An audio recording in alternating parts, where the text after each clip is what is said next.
Hey everybody, this is Garrett with Earth and Time, and today I'm coming to you from Montrose, Colorado on the western slopes of the state of Colorado, and I'm here learning about what was life like in the Old West here in the western United States. I'm at a really unique Wild West museum here. I'm excited to take you all along with me to learn what was life like in the 1800s, what was life like in the 1900s. So with that being said, let's get to it. And what they've done here at this museum is they've actually saved a number of historic buildings here. In fact, we can see one of the first ones here is called the CCC, the Conservation Corps. And this was a group that was set up in the 1930s to do projects all over the US during the Great Depression. So this would actually bring work to people and actually saved a lot of lives. And they did things like building trails and parks and bridges, and they would put the men up inside of these bunkhouses, which looks like this one's not in any kind of shape to share with you, but this would have been a bunkhouse from kind of the 1930s into the 1940s. One of the other interesting things they have here is they actually have a school we'll take a look at, but they also have an old school teacher's house. They call this a teacherage, and this is where a school teacher would live fairly close to the school, and this is what the furnishings would look like. So there's a table. You can see they have like a little chair, kind of, not a sofa, there's another name for those, I forgot. Somebody let me know in the comments. They have the rules for teachers from 1923, like can't be married. And then here's where the actual bedroom was. What's interesting about this one is there's a bunch of pencil marks on the outside of the bricks here, and I'm wondering if these are all pencil marks from students who are actually getting lessons from the teacher actually doing math. And they're all over the structure, now on the bricks on both sides. So I was wondering if she was tutoring students and having them write in the bricks, or if students just came and did math on the bricks. Pretty interesting. So from the teacherage, of course, we're going to be really close to a school, and they would have the teachers fairly close. Sometimes teachers would actually rent rooms from some family in the area and then live in that room and then come to class and teach. This is actually a schoolhouse called the Juten Schoolhouse that was restored and would have been out here in the Montrose area of Colorado. And it was built in 1889, so you get an idea about what school would have been like. And they had about 20 students, and it would have been a single room schoolhouse, and they'd have students of all ages from, what we call kindergarten today through high school, and they'd all learn everything from music to geography to writing to, you can see math in the corner. And it would be one of these single room houses, and this one was actually used up until 1898. I like at the entry they have this hat racks, and of course jackets and umbrellas. Of course here in Colorado they would have to deal with snow, so I imagine they would have had some kind of special covers or galoshes or something they'd put in here as well. And this would have been the playground. So this looks like fun. Spin around and around and around until you get sick. Of course here in the Old West you had to have somewhere to go use the restroom or a water closet. You need a break.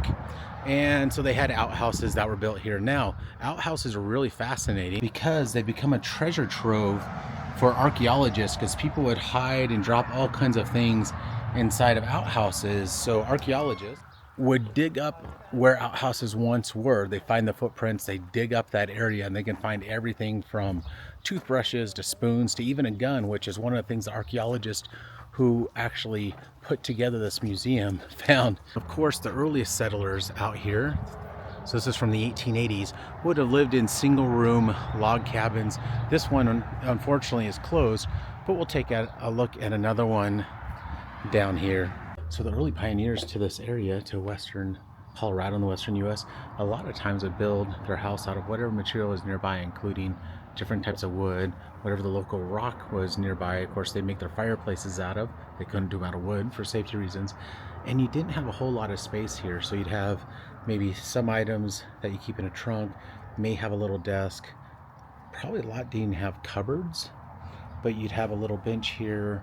You'd cook right over your fire, and then you'd have a simple bed.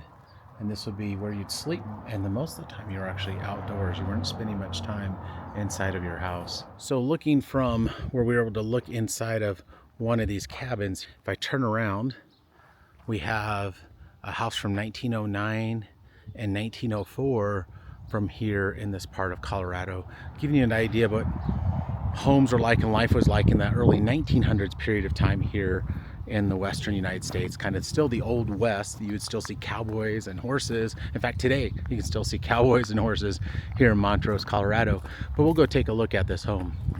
So in the early 1900s, you could actually order your home through a Montgomery Ward's catalog, and this is what one of those would have looked like. And this one's a 1909, and you'd see you come in, they build the home. It's pretty basic. You'd have a big sitting room right here, and you see that decorated actually in 1920s style, according to the docent. And then you can see where they'd have a bedroom, and they probably had another bedroom back here, and then they would originally have a kitchen in here, but due to a later modification, they moved the kitchen back over the other side, and we'll take a look at that. And these are my favorite new things to learn about.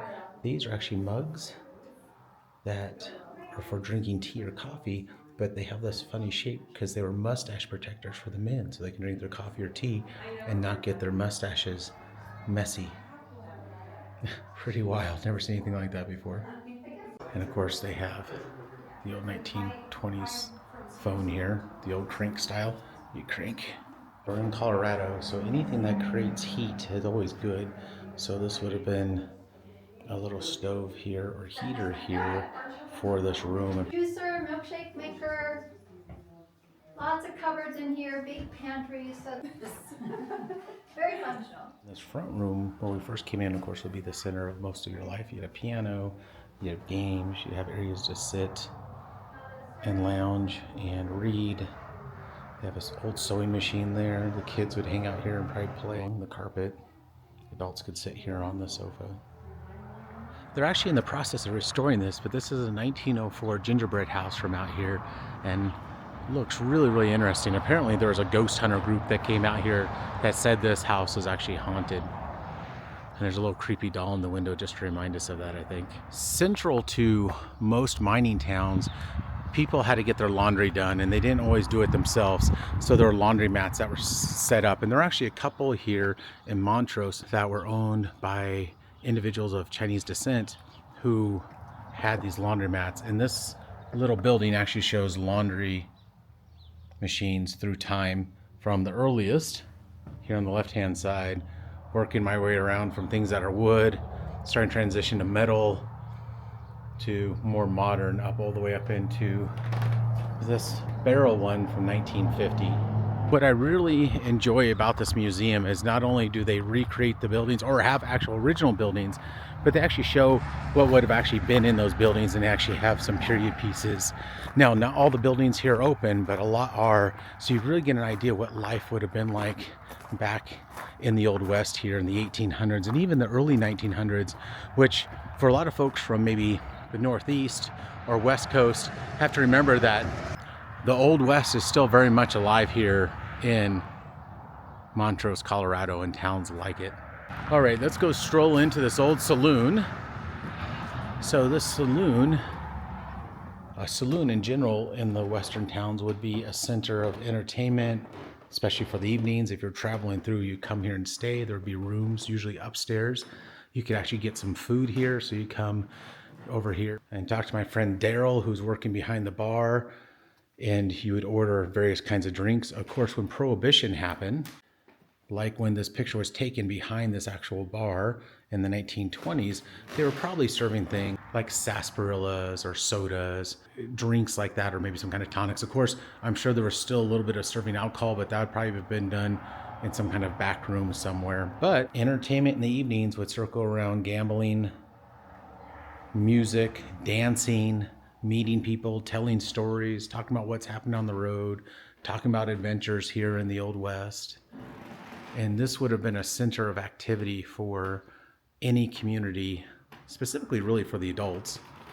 But this gives you an idea of what one of these saloons would have looked like from that late 1800s, early 1900s time period. Now, wherever you have a saloon, you need to have a sheriff's office. So this is a recreation of a sheriff's office. And there's actually pieces from sheriff's offices here in Colorado from the western area here. You have some old stoves to keep warm in here. Here's an old desk That was actually one of the sheriff's old desks. And you'll see different things like a baton there. And this is actually an old 1900s ballot box. And this was actually a pull-out couch, so they could sleep here. They have things like wanted posters and a really, really heavy-duty safe back there. And actually have an old original jail cell. And we'll walk in there. What you'll notice right away is that most of what's on the floor is metal. And of course, they have the bars here that are all metal. But a lot of these would also have metal put around the four walls, much like this piece of the wall. The prisoners couldn't dig out or escape through these wooden pieces. And in this case, there are actually 4 bunk beds, a toilet, a basin, and of course, before modern plumbing, they would have all used these buckets. I would have gotten away with it if it wasn't for those meddling kids. And no Old West town's complete without a boardwalk. So the boardwalks were created to keep you out of the mud and the roads.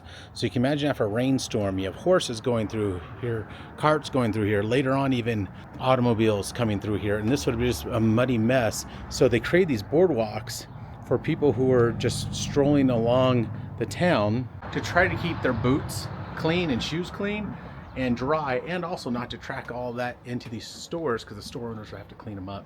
Welcome to a general store here in the Old West, and one of the things that's really interesting here are some of the items that they have on display, including this box that says the National Biscuit Company, what we know today as Nabisco.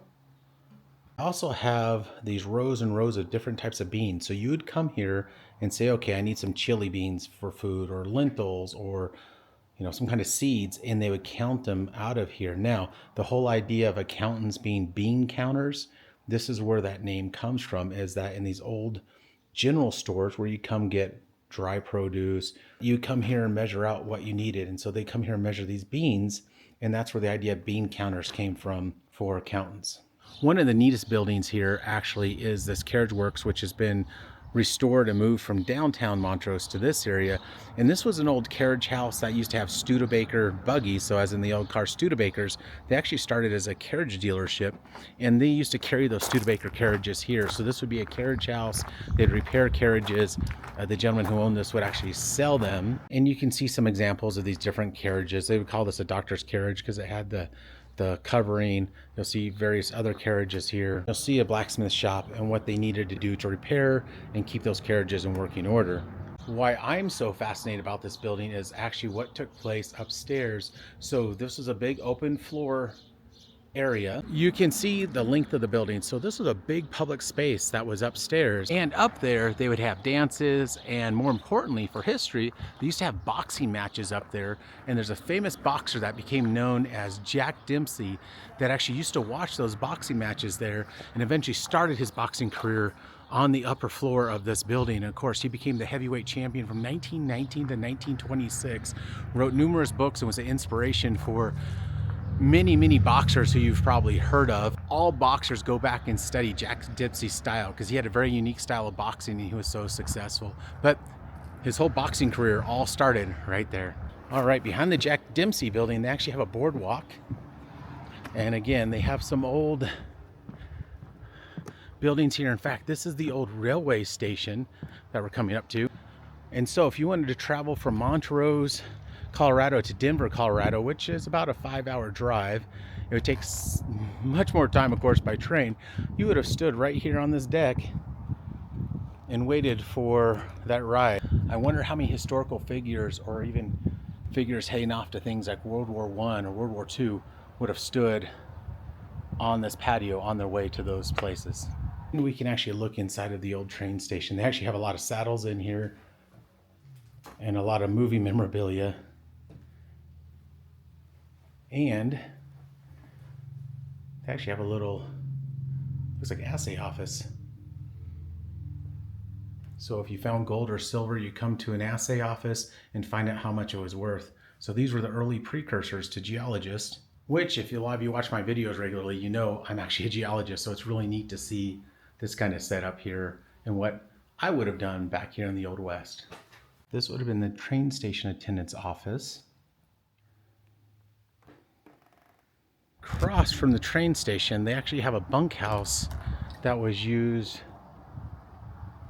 for the railroad workers to come stay. So these would be either station workers and or, I believe, for the Denver and Rio Grande Railroad, they had homes that the workers who were taking care of the lines or taking care of the offices could live in.